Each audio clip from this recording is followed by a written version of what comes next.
I laughed the moment my wife fell in the middle of our son's wedding. Not because it was funny, but because I finally understood that everything had reached a point of no return. Eleanor slipped into the tower of glasses, shattering it. My daughter-in-law just stood there, calm, untouched. My son said nothing. Hundreds of eyes turned toward me, waiting for anger. I didn't give it to them. I just looked at the old watch on my wrist and thought, at last the truth had stepped into the light of a ceremony they believed was perfect. Before I go on, if you feel this story is worth listening to, subscribe to the channel and leave a comment telling me where you're listening from. It helps me know that somewhere out there are still people willing to sit still and listen all the way through. And now, let me tell you what happened right after that moment. I stayed where I was as the staff rushed in to sweep up the broken glass, as if hiding the mess could somehow restore the perfection they had paid for. The music hesitated, then started again, just a beat slower. Eleanor was helped to her feet. Her hands were shaking more than usual. I stepped forward and placed my hand on my wife's shoulder, feeling the confusion and humiliation she tried to hide behind a weak smile. All eyes were on us. There was curiosity, irritation, and quiet judgment. The Vance family was not used to moments like this. For them, everything had to be clean, controlled, on script. An older woman slipping in the middle of the stage was never part of the plan. Bianca stood a few steps away. She didn't rush. She didn't panic. She simply adjusted her wedding dress, tilted her head toward Caleb, and whispered something. I couldn't hear the words, but I saw my son's reaction clearly. Caleb didn't move. He didn't step forward. He didn't help his mother. He just stood there, as if waiting for permission to act. In that moment, I understood a simple contradiction. I had raised a son who was very good at fitting in, and very poor at being a son. Eleanor tried to steady herself. She always did. Her whole life she had learned to keep her balance, even when her hands shook and her heart ached. I looked at my wife, then at Bianca. She smiled, a pullet smile. The kind people use when they believe they stand above you and want a discomfort to end. You should be more careful, Bianca said, loud enough for a few people nearby to hear. No one objected. No one spoke. That silence was not respect. It was a choice. To stand with the stronger side. I felt a laugh rise in my throat. Dry, quiet, but loud enough to make people nearby turn and look. I wasn't laughing because it was funny. I was laughing because the pretending was over. I was laughing because finally they had revealed themselves. Caleb turned to me, his eyes uncertain. Maybe he expected anger. Maybe he was waiting for a reaction he could still fix. In front of his wife's family. I didn't give him that. I walked slowly onto the stage, stood beside Eleanor, and looked straight at the Vance family. That afternoon in Austin, the sun was harsh. The light hit expensive suits and elegant dresses, making everything feel almost unreal. I heard whispers spreading like ripples. Some people recognized me. Others only knew me as the groom's father, the old man in an outdated suit. I raised my wrist and looked at my old watch. It didn't belong in that setting. It never had. I had kept it for years, not for its value, but because it reminded me that time always stands with the truth, no matter how slow. Exactly 6:15, I said calmly, leaving no room for argument. Thank you, Bianca. She frowned clearly, not understanding what I meant. For the first time that day, uncertainty crossed the face she was so used to controlling. You just did something very important. I continued, my voice low and even. You opened a door you should never have touched. No one clapped. No one laughed. Even the music stopped completely. Harrison Vance, Caleb's father-in-law, finally stepped forward. He studied me, weighing what kind of trouble a man like me could cause. Eleanor gently squeezed my hand. I knew she was worried. Not for herself, but for our son. She was always like that, even when she was the one being hurt. I leaned down and quietly told my wife she didn't owe anyone an apology. Then I turned back to the crowd. I didn't need to explain. I didn't need to defend myself. Everything I needed was already in place, at the right time. That wedding to them was a peak. To me, it was only the beginning. An afternoon they believed they were celebrating, without knowing the foundation beneath them had already begun to crack. I stepped off the stage, guiding Eleanor away from the staring eyes. Behind us, the silence lasted longer than any song, and in that silence I knew one thing for certain. From the moment my wife fell, none of them could ever go back to the way things were before. We left the stage area in silence. I didn't look back, not because I feared their stares, but because I no longer had a reason to look. Eleanor walked slowly. Her steps were unsteady, yet she kept her back straight. She was always like that, even when placed in situations that were never meant for her. When we sat down in a quieter corner of the garden, I realized my hands were cold, not from the weather, but because memories had begun to surface. Memories I had locked away for many years, believing I would never need them again. 15 years earlier, I left the inspection service quietly. No farewell party, no speech. I chose it that way. I wanted to see what would happen if I was no longer Samuel Sterling. No thick business cards, no endless phone calls. I wanted to know how my son would look at me when I was just an old man living on a pension, driving an old car, eating dinner at the same time every day. I never told Caleb about the investments. I never told him about the decisions I made back when my mind was still sharp enough to see more than a decade ahead. I let him guess, and he guessed quickly.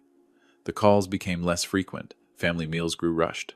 Then Bianca appeared, bringing with her a world of parties of relationships, measured by how many zeros followed the decimal point.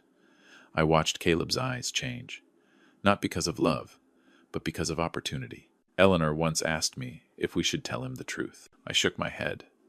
Not to punish him, but to understand.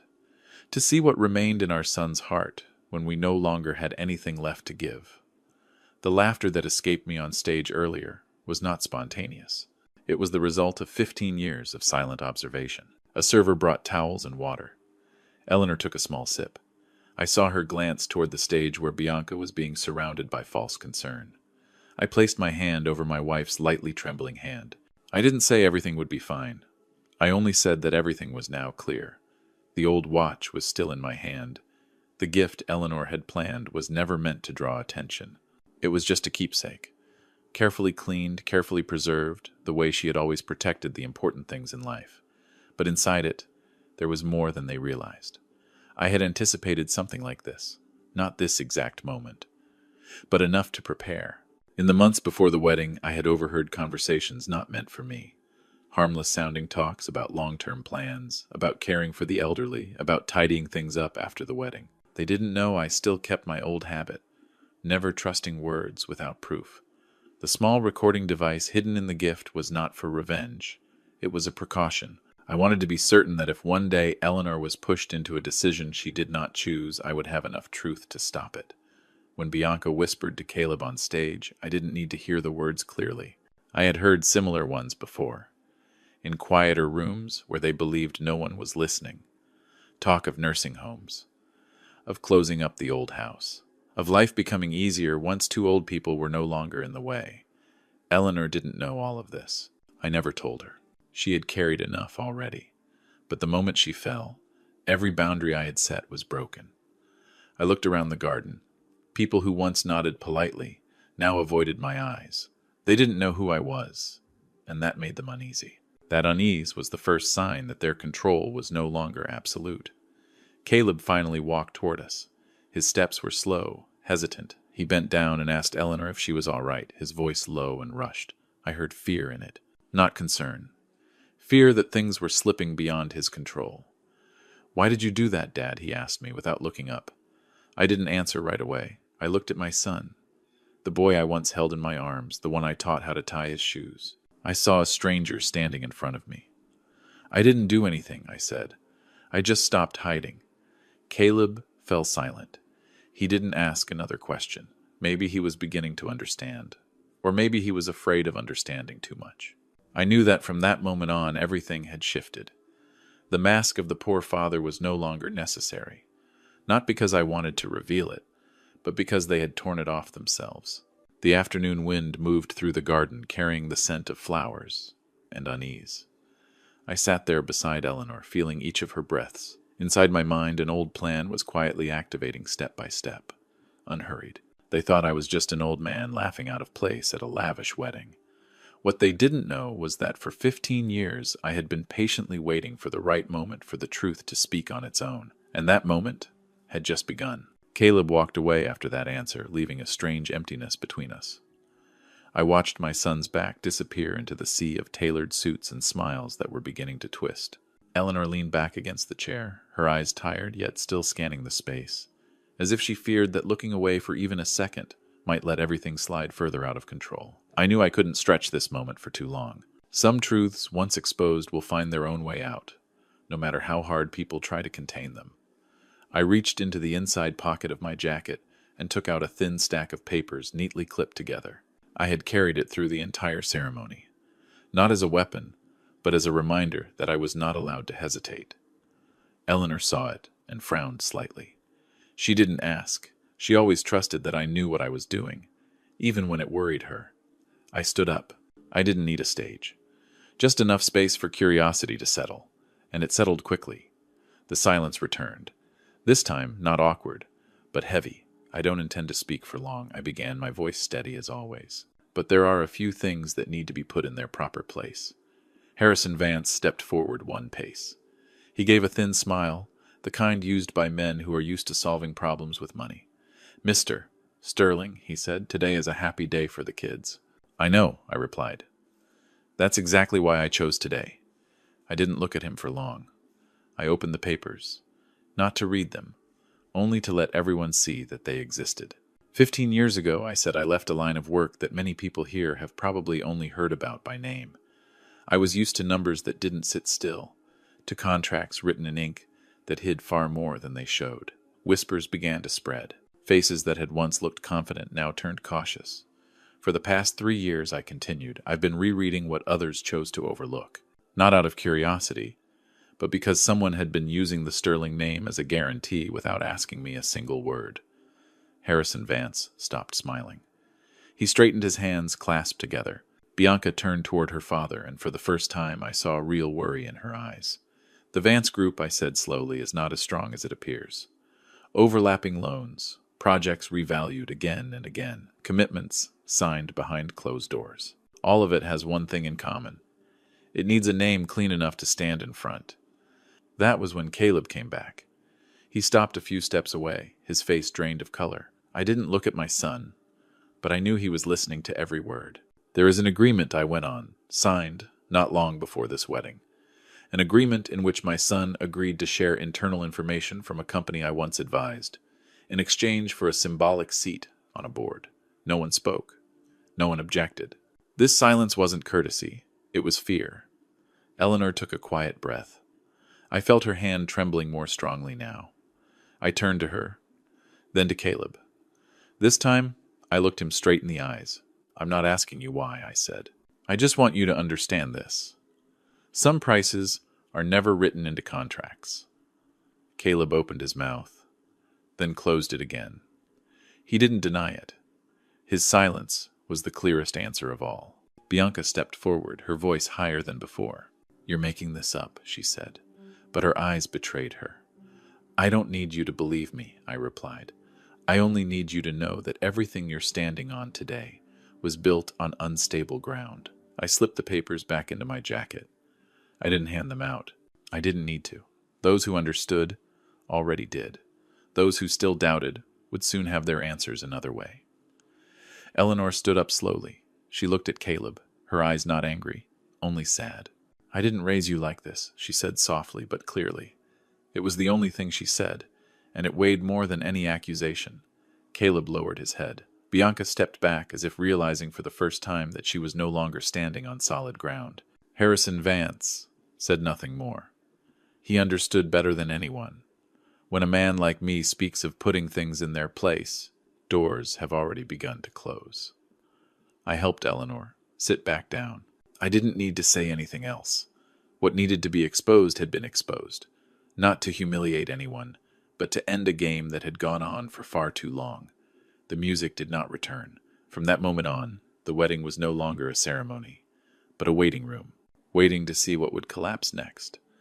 I sat there beside my wife, feeling the exhaustion in each of her breaths, but I felt something else too.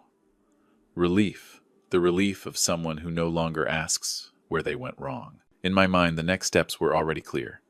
No rush, no noise, just time, and the truth would do the rest. After Eleanor's words, no one managed to keep their confidence. I didn't stand up again. I stayed seated, like someone who had finished his part and was waiting for the rest to unfold on its own. There are moments when the strongest move is not to keep pressing, but to fall silent at the right time. The phone in my jacket vibrated softly. Just once. I didn't rush to check it. I knew it would vibrate again. Around me, the reception had lost its direction. Some guests checked their watches. Others pretended to chat, but their voices no longer sounded natural. Harrison Vance moved to the far side of the garden, speaking urgently with a small group. Bianca stood alone, gripping her bouquet, her face pale beneath flawless makeup. I leaned down and whispered to Eleanor that she should drink a little more water. She nodded. She didn't ask what I planned to do next. Maybe she already understood, or maybe she no longer had the strength to ask. I held my wife's hand, feeling that familiar fragility, and that feeling told me I could not hesitate. The phone vibrated a second time, longer this time. I took it out and glanced at the screen. A short message. It has started. I stood up, not to speak, but to step away from the crowd. A few eyes followed me. They didn't know that while they were still trying to preserve the dignity of a celebration, another system had already begun to move. I walked slowly, slow enough not to draw attention, steady enough to feel my heartbeat remain calm. 3 years earlier, I had started buying small pieces of the Vance family puzzle, quietly, indirectly, through names that had nothing to do with mine. I didn't do it to become richer. I did it so I would have a voice when one was needed. I stopped beneath the shade of a large oak tree, where the signal was clearer. A third message appeared, then a fourth. Cold, familiar phrases, the kind I used to read in another life. Sell orders executed. Strong market reaction. Information delivered to the right channels. I didn't reply. I slipped the phone back into my pocket. Across the garden, I saw Harrison Vance holding his phone, his face changing color. Another man rushed over and said something quickly. Harrison shook his head, then stared at the screen again. For the first time since I met him, I saw confusion without disguise.